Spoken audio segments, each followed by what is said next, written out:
This is America. Nothing's free. If someone's not making money off of it, it doesn't exist. This is America. Welcome back to the Black Pill. I don't know why you keep coming back here. This place is depressing and you should probably watch something more entertaining and uplifting. But here we are. Let's have tea. And today we're talking about the Facebook model of government. Facebook is free monetarily. Think of all the servers they're running. Think of all the power they're using, the employees they have. How are they making money? How are they making money? You're not paying them, not directly. You're not opening up your wallet and buying Facebook time. How do they exist? Someone's making money here. How? The cost is data about you. Those data are bought and sold like commodities and used to expose you to targeted marketing. Marketing matters. Marketing matters, or else we wouldn't do it. Conservatives like to point to individual responsibility. If you fall for a cigarette ad or the big tobacco arguments that smoking doesn't cause cancer, that's your problem. It's your fault. No regulation is moral or necessary. And that might be true for one individual person, but at the society level, the more we're exposed to advertising for cigarettes, the more we smoke. So the way to reduce smoking in a population, to reduce the costs associated with that smoking, mortality, and the fact that people who smoke tend to be poor, don't have health insurance, and so that the money for treatment comes out of public funding. The way to reduce smoking is to ban the advertisement of cigarettes. Each person is more or less vulnerable to certain kinds of messaging. And what Facebook does, and does really well, is figure out who's vulnerable and to what messages. Facebook knows if you share conspiracy theory articles. It knows the races of all your friends. So it knows whether to target you with racist ads for a political campaign. What are you likely to like and share and pay attention to and watch all the way through? Facebook might know that you're pregnant before you know, because your buying habits change. What you look at online changes. And so it can start to market products to you before you even know why it's showing you baby shoes. Similarly, it might know if you're about to decompensate. That is, you're showing early signs of a manic or a psychotic episode that even a psychiatrist would be unable to detect. And then it markets you gambling apps or shopping sites to take advantage of your lack of judgment. Everyone has a lever. Some levers are longer than others, and Facebook knows where to lean and where to push. This is all in the service of selling ads. Despite their history of also selling data, it's about ads, and it's very, very dangerous. Here at the end of democracy, we know that Trump won 2016, not through Twitter. Twitter helped, but through secret, targeted Facebook ads. If that sounds extreme, bear in mind that TikTok and WeChat are the Chinese Communist Party versions of Facebook. These are propaganda engines. They're doing all the stuff that Facebook does, but explicitly in the service of maintaining the absolutist regime. The only difference between WeChat and Facebook in the final analysis is that Facebook was designed to sell advertising time, and the fascists learned to exploit it, while WeChat was purpose-built by the communists. So here's the thesis statement. American government serves corporations the way that Facebook does. That is, the citizens, the users of the platform, are the product. Product? Access is the product. Yeah, they're farming us. Facebook is farming us um, to get ad revenue, and the government allows corporations to farm us to get money. Okay, the people are the product, the crop. People have money. Corporations want that money. Corporations are amoral. They don't care about the environment, the health of citizens, democracy, anything except the bottom line. They make products or services and market them to the population who exist only to purchase those products and services. Truth doesn't matter. Whether or not you need the extended warranty on your car doesn't matter. Only if the corporation is able to convince you that you need it. That's what matters. We live in an obesogenic society. That means the place-time in which we exist conspires to make us all fat. It's possible one individual could decide to eat healthier and exercise more and beat the system. It happens every day. But we're under a lot of pressure not to do that. Longer work hours for less pay than any time after the 1920s, less access to nutritious foods, more access to foods designed to addict us. We are overfed and undernourished. Advertising. Broccoli doesn't have a lobby or a $5 billion a year advertising budget, which is what fast food companies spent collectively in 2019. And those companies particularly targeted Black and brown youth in America. Think of all the crap in our lives we'd like fixed that would be to do with government. Our healthcare system is for profit, and profit motives absolutely 100% of the time always corrupt care motives. Our particular for-profit system benefits Catholics. In a country that is supposed to have a separation of church and state, we rely on Catholic hospitals for about 30% of our health care. They get tax money. Catholic hospitals get tax money. And they make collectively $213 billion a year in revenues. Leave the religious aspect aside. Corrective procedures are far more profitable than preventive care, so we don't get preventive care. Carbon is a byproduct of just about every industry. Global warming can't be solved by an individual buying an electric car.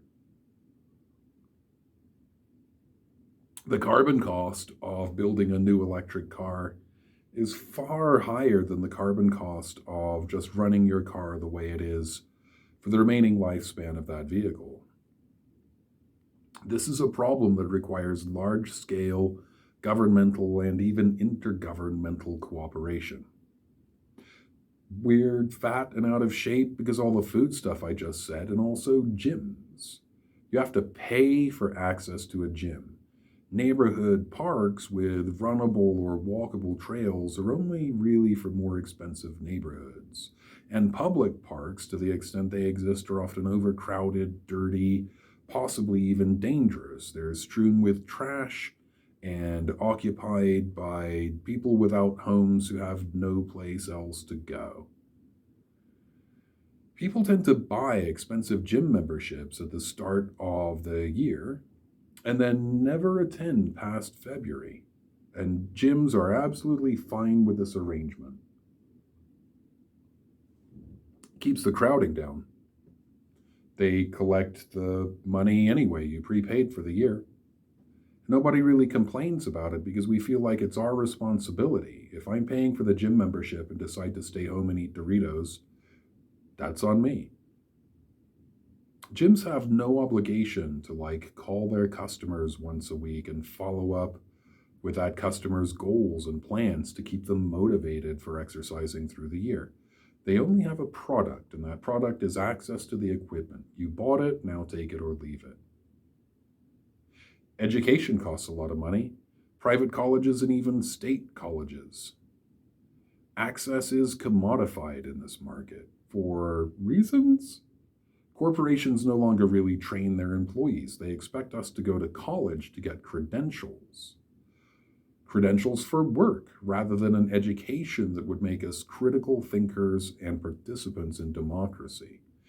And we do. We participate in the STEM scam willingly. We support it. We cheer it at the rallies. Corporations profit from a skilled labor pool that costs them nothing to educate. Banks profit from servicing student loans. But we, the educated class, have less money than ever to spend in the actual economy buying products and services supporting local businesses because our money just goes to service student loan interest. We still have a few public goods. K through 12 schools are still, for the time being, a public good. We have Social Security, that's a public good. And conservatives would like to privatize both those things. These are areas we could be farming the public for corporate profits. And instead we're funding them with taxes, and that's collectivism. The whole conservative scheme or scam is to get as much taxpayer money as possible into private hands.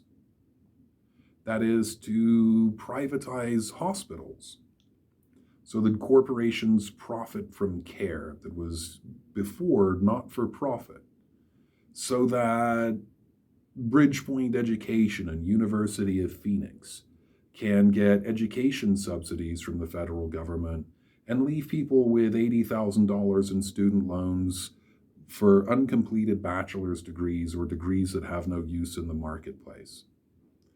Could have got that degree for 20 grand at your local school.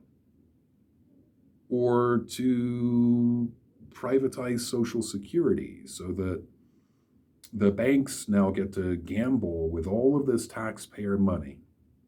Instead of paying your Social Security taxes to the government, you would pay those to private equity firms who would gamble that money on the stock market. And can you promise me that I would be better off at the end of that?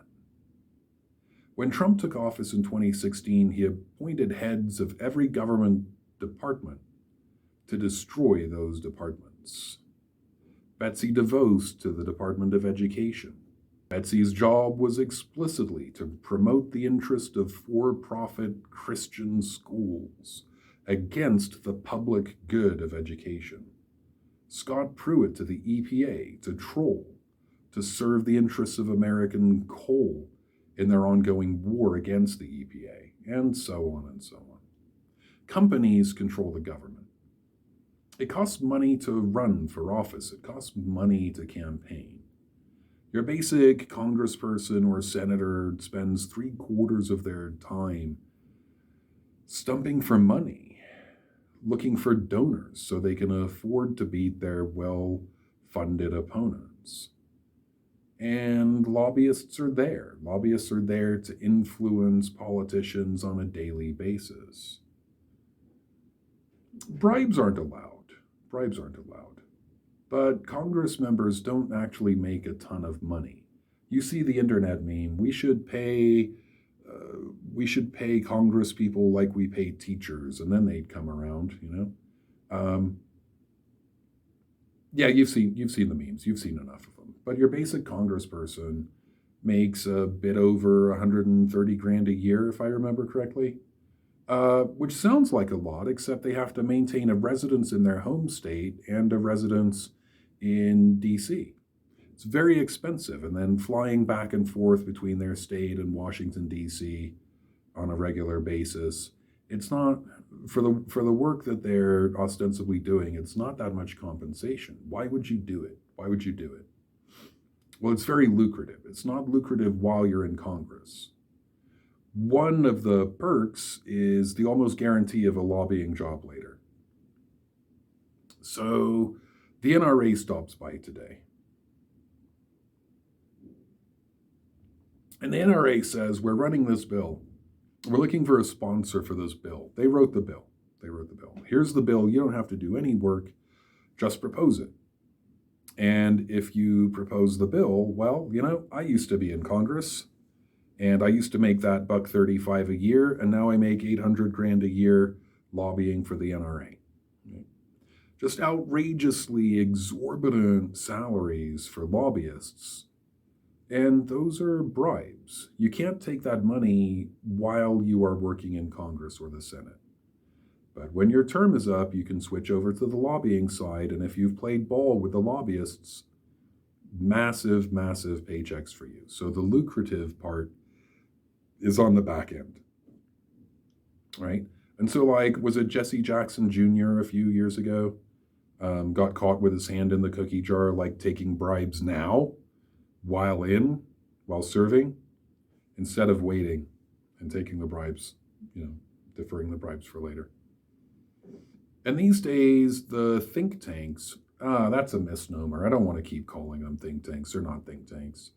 In the 40s and 50s, think tanks were like private agencies that hired the best, brightest minds to think about problems we'd never encountered before, like what to do about nuclear war or nuclear winter or dispose of uranium or things like that.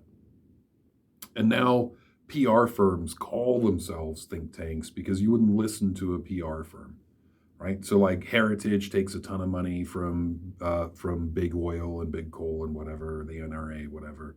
They say they're a think tank. They're absolutely not. They're a PR firm. And the PR firms, these hired guns for special interests, again, they directly write the legislation and they hand it to representatives with this explicit promise of future graft. Corruption is legal in the US. I'm going to link you just a quick video about this. It's well-resourced. It's based on a Princeton study. I've read the study. They do a reasonable job of explaining what the study means. It's fine. So watch the vid. I'll link it. The upshot is that rich people and companies get what they want from government, and the rest of us have no impact on policy whatsoever. If you look at any given bill, there's an equal chance of the bill having no support as having total support, right? It doesn't matter how many Americans are interested in seeing that bill passed. That's nothing to do with what Congress is really passing. Okay. Democrats have historically been scarcely better than Republicans on these issues. Now, they've had a great big wake-up call recently, like Trump being in office in the first place, and then the narrowness with which they were able to retake the Senate, those long waits for the election results. And so they're somewhat scrambling to make the government the servant of the people. That is, Trump marketed himself as a populist, and we fell for it and called him an authoritarian populist, but he was never popular. He never had 50% approval. He was never popular, and you can't be a populist without being popular. He's a fascist. He's a fascist.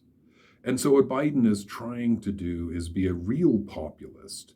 That is, do the things in Congress and the Senate and sign them that people actually want to see done. So all of the major things going on in government right now are things the American people want. Americans want action on climate change. They want infrastructure bills. Okay. So all of the things they're doing have more than 50% support. In the long term, that won't have any impact on the data, and we'll see if it has any impact on elections. So California has done a better job than most states protecting the citizens from excesses of corporate greed. Even so, citizens are easily misled by propaganda. So Gray Davis lost a recall election to Schwarzenegger. Fucking Schwarzenegger, Jesus Christ. The issue of the time was rolling blackouts. It was mismanagement of the power grid, primarily. But that mismanagement came from Enron. It was not a governmental mismanagement. It was Enron doing market speculation, inflating their stock prices and buying them back, and all kinds of weird nonsense about making money from nothing.